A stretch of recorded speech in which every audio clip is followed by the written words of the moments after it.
Subscribe করুন technical Chanakya চ্যানেলটি, bell আইকনে ক্লিক করুন ভিডিওগুলির নোটিফিকেশন সবার আগে পাওয়ার জন্য। বন্ধুরা, বর্তমান সময়ে যদি আমরা নতুন কোনো মোবাইল ফোন কিনি, সাধারণত মোবাইল ফোনটি 1 ইয়ার ওয়ারেন্টি থাকে। কিন্তু কোনো কারণবশত যদি অ্যাক্সিডেন্টালি আমাদের মোবাইল ফোনটি হাত থেকে পড়ে যায়, সেক্ষেত্রে যদি আমাদের ডিসপ্লেটি ক্র্যাক হয়ে যায় অথবা মোবাইল ফোনে অন্যান্য কোনো কম্পোনেন্টস খারাপ হয়ে যায় অথবা কোনো কারণবশত মোবাইল ফোনটিতে লিকুইড ড্যামেজ হয়, সেই কারণে যদি আমরা আমাদের নতুন মোবাইল ফোনটিকে রিপেয়ারের জন্য সার্ভিস সেন্টারে নিয়ে যাই, সেখানে সার্ভিস করার যে কস্ট বা রিপেয়ারিং যে কস্ট বলা হয়, সেটি অনেক সময় দেখা যায় মোবাইল ফোনটির যে আসল দাম, যে দামে আপনি মোবাইল ফোনটি কিনেছেন তার প্রায় কাছাকাছি। যেটি থেকে আমাদের অনেকের মাথাতেই প্রশ্ন আসে, ঠিক কী কারণে মোবাইল ফোনের যে রিপেয়ারিং কস্ট সেটি মোবাইল ফোনের আসল মূল্যে প্রায় সমান হয়। সুতরাং এই ভিডিওটি দেখতে থাকুন। আমি আপনাদের সাথে সহজভাবে বিশ্লেষণ করেছি মোবাইল ফোনের আসল মূল্য এবং মোবাইল ফোনের রিপেয়ারিং কস্টের মধ্যে যে পার্থক্য, সেই দামের পার্থক্য কেন এতটা কম হয়। নমস্কার বন্ধুরা, আমার নাম সুরহিত ঘোষ। আপনারা দেখছেন বাংলা ভাষার প্রথম প্রযুক্তিগত চ্যানেল টেকনিক্যাল চাণক্য, যেখানে আমি আপনাদের সাথে বর্তমান সর্বশেষ প্রযুক্তিগুলি সহজতর উপায়ে বিশ্লেষণ করে থাকি। চলুন এই ভিডিওটির মাধ্যমে আমরা জেনে নিই মোবাইল ফোনের রিপেয়ারিং কস্টের সম্বন্ধে।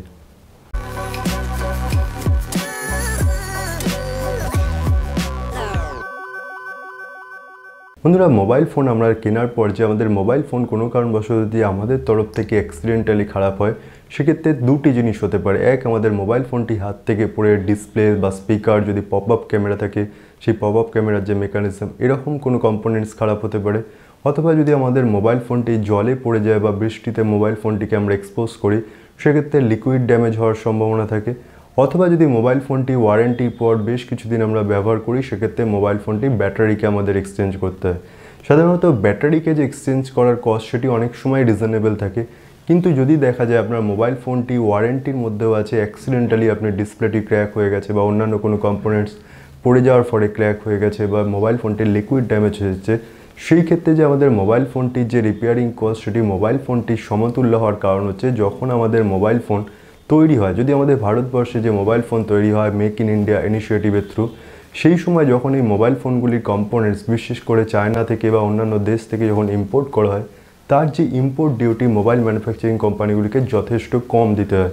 তার কারণ হচ্ছে, যেহেতু সেই ইম্পোর্ট করা কম্পোনেন্টগুলিকে একসাথে অ্যাসেম্বল করে ভারতবর্ষে একটি মোবাইল ফোন তৈরি করা হবে, তখন সেই মোবাইল ফোনটির হিসাবে ইম্পোর্ট ডিউটি নেওয়া হয়। কিন্তু যখন আমরা কোনো রিপেয়ারিংয়ের জন্য যে স্পেয়ার পার্টস নিচ্ছি, সেই ক্ষেত্রে কিন্তু সেই স্পেয়ার পার্টসগুলি সিঙ্গেল স্পেয়ার পার্টস হিসাবে ইম্পোর্ট করা হয়, তার সিঙ্গেল বিলিং হয়। সেই ক্ষেত্রে তার ইম্পোর্ট ডিউটি জিএসটি অনেকটাই বেশি হয়। এই ক্ষেত্রে মোবাইল ম্যানুফ্যাকচারিং কোম্পানিগুলিকে আমাদের রিপেয়ারিংয়ের সময় যে এক্সট্রা স্পেয়ার পার্টসের প্রয়োজন হয়, তার জন্য বেশি ইম্পোর্ট ডিউটি দিতে হয়। এছাড়া যখন আপনি কোনো মোবাইল ফোন অ্যাসেম্বলিং করছেন, আমাদের যখন কোনো মোবাইল ম্যানুফ্যাকচারিং কোম্পানিকে মোবাইল ফোন অ্যাসেম্বলিং করতে হচ্ছে, সেক্ষেত্রে তাদের বড় বড় কারখানা থেকে, যেখানে অ্যাসেম্বলি লাইনে প্রচুর সিরিয়ালি মোবাইল ফোন অ্যাসেম্বল হয়ে যাচ্ছে। কিন্তু যখন আপনি সার্ভিস সেন্টারে যাচ্ছেন, সেই ক্ষেত্রে তাদের সার্ভিস সেন্টার এস্টাবলিশ করতে হয়েছে, সেখানে একজন রিপেয়ারিং পার্সনকে আপনার জন্য ইনভলভ করতে হচ্ছে, যাকে মাইনে দিতে হচ্ছে, যে রিপেয়ারিং পার্সন আলাদা করে আপনার মোবাইল ফোনটিকে সম্পূর্ণ খুলে সেটিকে রিপেয়ার করছে। অ্যাসেম্বলিং লাইনে কি হয়, প্রথমে শুরু থেকে শেষ করে শেষ দিকে আমরা সম্পূর্ণ মোবাইল ফোনটি পেয়ে যাই। এটি নির্দিষ্ট সিস্টেমিক প্রসেসে হয়। কিন্তু এখানে সম্পূর্ণ রিভার্স হয়, আপনার পুরো তৈরি হওয়া মোবাইল ফোনটিকে খুলে আবার সেটিকে রিপেয়ার করতে হয়। সেই ক্ষেত্রে রিপেয়ারিংয়ের সময় যে কম্পোনেন্টটিকে লাগানো হবে, তার যে ইম্পোর্ট ডিউটি সেটা অনেকটা বেশি হচ্ছে। প্লাস এই মোবাইল ফোনটিকে সারানোর জন্য সার্ভিস সেন্টার তৈরি করে রাখতে হচ্ছে, যার জন্য মোবাইল ম্যানুফ্যাকচারিং কোম্পানিগুলিকে ইনভেস্ট করতে হচ্ছে এবং সেই সার্ভিস সেন্টারে যে রিপেয়ারিং ইঞ্জিনিয়ার আছে তাকে স্যালারি দিতে হচ্ছে। সেখানে আমাদের ডবল ইনভেস্টমেন্ট হচ্ছে মোবাইল ম্যানুফ্যাকচারিং কোম্পানিগুলির। এছাড়া আমাদের মোবাইলের বিভিন্ন যে কম্পোনেন্টগুলি হয়, যেমন ধরুন আমাদের বিভিন্ন মোবাইল হ্যান্ডসেটে যেমন ডিসপ্লের সাথে আরও অনেক কম্পোনেন্টকে অ্যাটাচ করা থাকে। সেই ক্ষেত্রে যদি আপনার মোবাইল ফোনের ডিসপ্লেটিকে পাল্টাতে হয়, সেই ক্ষেত্রে কিন্তু বাকি যে কম্পোনেন্ট সেগুলিকেও পাল্টে ফেলতে হয়। যেমন মোবাইল ফোনের ডিসপ্লের ওপর গরিলা গ্লাসের প্রোটেকশন থাকে, আপনি যখন আবার নতুন ডিসপ্লে লাগাবেন, সেক্ষেত্রে আবার নতুন করে গরিলা গ্লাসের প্রোটেকশন লাগাতে হবে। সেই গরিলা গ্লাসের যে কোম্পানি কর্নিং বা আমাদের ডিসপ্লের যে ম্যানুফ্যাকচারিং কোম্পানি, প্রত্যেকটা আলাদা আলাদা কোম্পানি তৈরি করে, সেহেতু সমস্ত আলাদা আলাদা যে কস্টিং সেটি অনেকটা বেড়ে যায়। এছাড়া আমাদের ডিসপ্লের তলায় আরও অনেক কম্পোনেন্ট থাকে, সেলফি ক্যামেরা থাকে, যেগুলো অনেক সময় ডিসপ্লের সাথে অ্যাটাচ করা থাকে। সেক্ষেত্রে ডিসপ্লে পাল্টাতে গেলে আমাদের সেই সমস্ত জিনিসগুলিকেও পাল্টাতে হয়, যার কস্ট একসাথে অ্যাড করে দেওয়া হয়।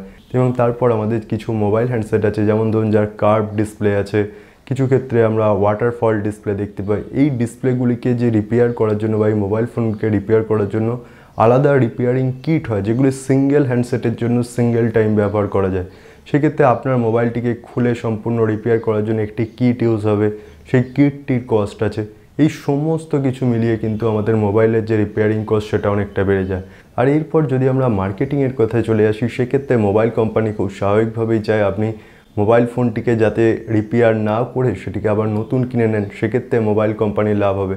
আর যদি আপনি রিপেয়ার করাচ্ছেন, সেই ক্ষেত্রে হয়তো আপনি যখন মোবাইল ফোনটি কিনেছেন, সেই ক্ষেত্রে আজকে মোবাইল মার্কেটে যেরকম কম্পিটিশান, প্রত্যেক মোবাইল ম্যানুফ্যাকচারিং কোম্পানি খুব নমিনাল মার্জিন রেখে মোবাইল ফোনগুলি আমাদের বিক্রি করে দেয়। সেই ক্ষেত্রে তাদের লক্ষ্য থাকে যদি কোনো কারণবশত রিপেয়ারিংয়ের জন্য আসছে, সেই সময় যাতে তারা একটু বেশি প্রফিট করতে পারে, সেই ক্ষেত্রে যে রিপেয়ারিং কস্ট সেটিকে অনেকটা হাই করে দেওয়া হয়।